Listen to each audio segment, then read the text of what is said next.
មានបងប្អូនខ្លះបានយល់ច្រឡំអំពីក្រុមហ៊ុន PTT ដោយបានគិតថា PTT គ្រាន់តែជាក្រុមហ៊ុនលោកសាំងតែមួយមុខនេះគឺខុសហើយការពិត PTT ដែលជាក្រុមហ៊ុនរបស់រដ្ឋាភិបាលថៃមិនត្រឹមតែជាស្ថានីយ៍ប្រេងអ៊ីនធឺណិតតែប៉ុណ្ណោះទេ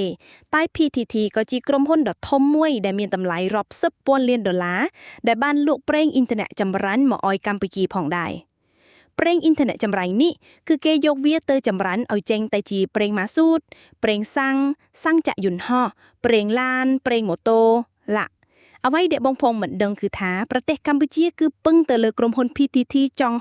60% ក្នុងការទិញពពួកប្រេងទាំងអស់នោះកាលពីឆ្នាំ2023កម្ពុជាបានទិញពី PTT ចំនួន$1,700 លានបើទិញពីវៀតណាមវិញគឺត្រឹមតែ$872 លានតែប៉ុណ្ណោះតើទាំងអស់នេះមានន័យដូចម្ដេចគឺមានន័យថាប្រទេសកម្ពុជាគឺបានពឹងទៅលើប្រទេសថៃក្រុមហ៊ុន PTT ស្ទើរតែទាំងស្រុងហើយ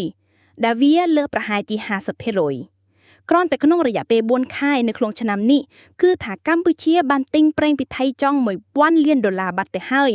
ដូច្នេះបើសរុបមួយឆ្នាំពេញគឺប្រហែលជាអាចចូល$4,000 លានផងក៏មិនដឹងតើកម្ពុជាអាចទិញប្រេងពីប្រទេសផ្សេងបានដែរឬទេចម្លើយគឺបានប៉ុន្តែគ្រាន់តែវានឹងមានតម្លៃថ្លៃជាងច្រើនហេតុផលដែលទិញពីថៃនិងវៀតណាមគឺថាវាទទួលបានតម្លៃថោកជាងដោយសារតែប្រទេសទាំងពីរនឹងវានៅជិតកម្ពុជាជាងគេបើទិញពីប្រទេសដទៃទៀតដែលនៅឆ្ងាយជាងគឺថាតម្លៃដឹកជញ្ជូនវាថ្លៃខ្លាំង